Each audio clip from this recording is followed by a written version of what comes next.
வணக்கம். எல்லாரும் எப்படி இருக்கீங்க? ஸோ நம்ம சேனலில் ரொம்ப நாள் கழிச்சு இன்னைக்கு தான் நம்ம அப்டேட் பார்த்தோம்.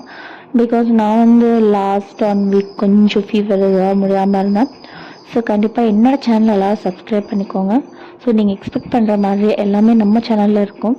நீங்கள் எதிர்பார்க்குற மாதிரி எல்லாமே ஃபுல்ஃபில்டாக நம்ம போட ட்ரை பண்ணிகிட்டே இருக்கோம். ஓகே, வாங்க நம்ம வீடியோக்குள்ளே போகலாம். இன்றைக்கி மகாநதி சீரியல் எபிசோடில் என்ன நடக்க போகுது அப்படின்ற சீரியல் ப்ரொடக்ஷன்ஸில் பார்க்கலாமா? ஸோ காவேரி 2 பேருமே அந்த டாக்குமெண்ட் வாங்க போயிருக்காங்க. ஆனால் வாங்க முடியாமல் திரும்பி வராங்க அப்படின்னு விஜயோட பாட்டி, தாத்தா, சித்தி, சித்தப்பா எல்லாருக்கும் தெரிய வந்துடுது.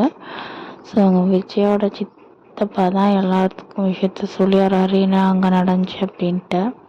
ஸோ இவ்வளோ நாள் காவேரி ஃபேமிலியில் நடந்த விஷயத்த விஜய் இங்கே மறைச்சி தான் வச்சுருந்தாரு. ஆனால் இன்றைக்கி எல்லாருக்கும் தெரிஞ்சிருது.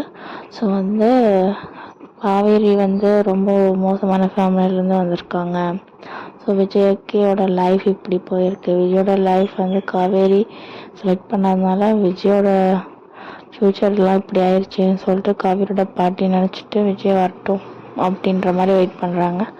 ஸோ விஜய் காவேரி 2 பேருமே வந்ததுக்கப்புறம் என்னாச்சு அப்படின்னு ஒன்றுமே தெரியாத மாதிரி கேட்குறாங்க பாட்டி. ஸோ அவங்க கேட்குற ஸ்லைன்லேயே விஜய் கண்டுபிடிச்சிடுறாரு பாட்டிக்கு எல்லாமே தெரிஞ்சிருக்கு அப்படின்ட்டு. ஸோ சொல்லிடுறாரு, இந்த மாதிரி எல்லாத்தையும் சொன்னதுக்கப்புறம் உங்களுக்கு எல்லாம் தெரியும் அப்படிங்கிறது எனக்கு தெரியும் அப்படின்ற மாதிரி சொல்லிடுறாங்க. ஸோ இந்த விஷயத்தில் பெரிய ஆர்குமெண்ட் ஆகுது. ஆர்குமெண்ட் ஆகையில் விஜய் ஒரு கட்டத்துக்கு மேலே ரொம்பவுமே டென்ஷன் ஆகி இந்த விஷயத்தை பற்றி இனிமேல் யாருமே பேசக்கூடாது, அது முக்கியமாக அவங்க சித்தப்பா இதெல்லாம் தலையிடவே கூடாது அப்படின்ற மாதிரி சொல்லிடுறாரு.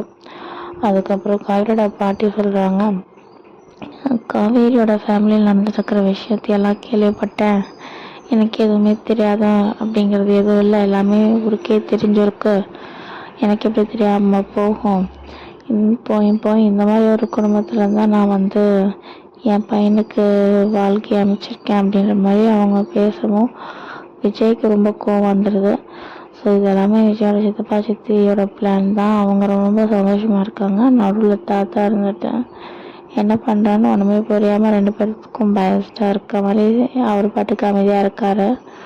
அப்புறம் விஜய் தான் இந்த சுச்சுவேஷனை ஹேண்டில் பண்ணி காவேரியை எப்படியோ ஒரு வழியாக இவங்ககிட்ட இருந்து தப்பிச்சு அந்த பக்கம் கூட்டிகிட்டு போயிடுறாங்க. காவேரியும் விஜயும் அங்கே தனியாக போனதுக்கப்புறம் காவேரி ஃபீல் பண்ணுறாங்க. அதுக்கு விஜய் ஆறுதலாக பேசுகிறாரு. ஸோ காவேரி சொல்கிறாங்க, இல்லை உங்கள் வீட்டில் இருக்கவங்க பேசுகிறத பற்றிலாம் நான் ஃபீல் பண்ணல, எனக்கு தெரியும் நீங்கள் பார்த்துக்குவீங்க அப்படின்ட்டு. நான் இதை நினச்சி கவலைப்படல, நான் என் அம்மாவை நினச்சி தான் கவலைப்படுறேன்.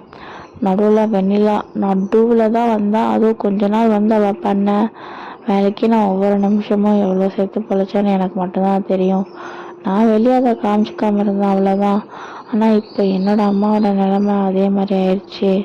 ஸோ அந்த வலி வேதனை என்னென்னு எனக்கு தெரியும், அவங்க நினச்சா ரொம்ப பாவமாக இருக்குது அப்படின்னு சொல்கிறாங்க.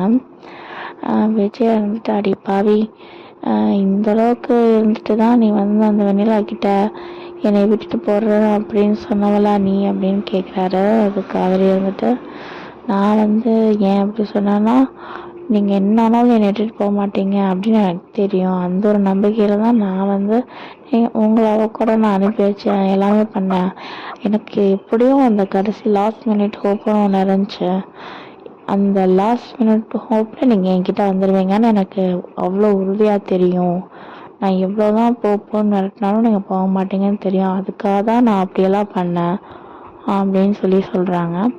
விஜய் சொல்கிறார், ஒரு வேளை நான் உண்மையாகவே அப்படி போயிருந்தேன்னா அப்போ நீ என்ன பண்ணியிருப்பேன்னு கேட்குறவர். ஸோ நீங்கள் சேர்க்குறது அந்த மாதிரி என் கூடயே ஒட்டிக்குவீங்க அப்படின்னு தெரிஞ்சு தான் நான் இந்த முடிவு எடுத்தேன். நான் ஒன்று சும்மா ஒன்றும் இருக்கலையே, எனக்கு என் விஜய் பற்றி தெரியும், அதனால் நான் எல்லாம் இருக்க முடியாதுன்னு தெரியும், தெரிஞ்சவங்கிட்ட தான் நான் அப்படி பண்ணேன் அப்படின்னு சொல்லிடுறாங்க. ஸோ இங்கே நடந்த பிரச்சனையை விஜய் அப்படியே ரொமான்ஸ் கொஞ்சம்லாம் மாற்றி காவேரி விஜய்க்குள்ளே ஸ்மூத்தாக போயிடுது. பட் அவன் ஆல்ரெடி விஜய் டிவிலேயே ஒரு ப்ரோமோ ஒன்று போட்டிருப்பான், அதெல்லாம் நம்ம பார்த்துருப்போம். இந்த மாதிரி விஜய் காவேரி இவங்களோட ஸ்டோரி ஒரு பக்கம் இங்கே ஸ்மூத்தாக போயிட்டுருக்கு. ஆனால் காவேரியோட வீட்டில் காவேரியோட அம்மா சூசைட் பண்ணிக்கிறேன்ட்டு உள்ளே போய் கதை லாக் பண்ணிடுறாங்க. யாராக இருந்தாலும் அவங்க ஹஸ்பண்ட் இப்படி பண்ணதை அக்செப்ட் பண்ணிக்க முடியாது இல்லையா? மகாநதியில் ஆல்ரெடி 4 நதி இருக்குது, புதுசாக 2 நதி. ஸோ யாருனாலும் அக்செப்ட் பண்ணிக்க முடியும். அவங்க சொன்ன டயலாக் வேறு செம்ம ட்ரெண்டிங்கில் போகுது.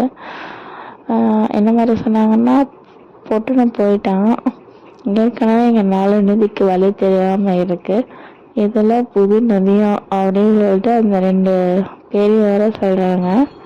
ஸோ இங்கே 4 பேர் எவ்வளோ கஷ்டப்பட்டு நான் வளர்த்தேன்னு எனக்கு மட்டும்தான் தெரியும். அவர் அது எல்லாமே பார்த்துட்டு இங்கே அப்பப்போ அங்கே எப்பவுமே ஒட்டுக்கா இருந்திருக்காரு. அவங்களுக்கு தேவையான எல்லாத்தையும் பண்ணி வச்சுட்டு தான் அவர் போயிருக்காரு. இங்கே அப்படி இல்லை, எதுவுமே பண்ணல. இங்கே பண்ணதையும் சேர்த்து இங்கே சொல்லிட்டு போயிருக்காரு.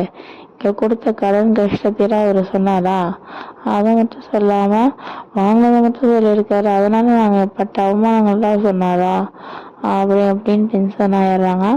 ஸோ ஆகிட்டு என்ன நினச்சாங்கன்னு தெரியல. சடனாக இதுக்கு மேலே நான் உயிரோட வாழ்றதுல அர்த்தமே இல்லை, நர்மதாவை நீங்கள் பார்த்துக்கோங்க, நர்மதாவை கல்யாணம் பண்ண வச்சு அவள் லைஃப் எப்படியாவது ஒன்று பார்த்துக்கோங்கன்னு சொல்லிட்டு போய் லாக் பண்ணுறாங்க. ஸோ யாருமே இல்லை அந்த இடத்துல. அக்காவோட பாட்டியும் அவங்க அக்காவும் தான் இருக்காங்க. அவங்க ப்ரெக்னெண்ட்டாக இருக்காங்க. பாட்டி வயசானவங்க. ஸோ 2 பேர்னால எதுவுமே பண்ண முடியாது. உள்ளே போய் லாக் பண்ணிடுறாங்க. குமரனும் அங்கே இல்லை. இனி என்ன நடக்கும் அப்படின்னு அவங்க காட்டல. ஸோ நம்மளோட சீரியல் ப்ரொடக்ஷன் படி பார்த்திங்கன்னா, விஜய் இல்லைன்னா நவீன், இவங்க 2 பேரில் யாரோ ஒருத்தர் உடச்சி ஓப்பன் பண்ணி அவங்கள காப்பாற்றிடுவாங்க. ஸோ எப்படியும் அவங்கள காப்பாற்றிடுவாங்க. இதுதான் சீரியல் ப்ரொடக்ஷன். கண்டிப்பாக சேனல் சப்ஸ்கிரைப் பண்ணிக்கோங்க ஃப்ரெண்ட்ஸ். பாய். நெக்ஸ்ட்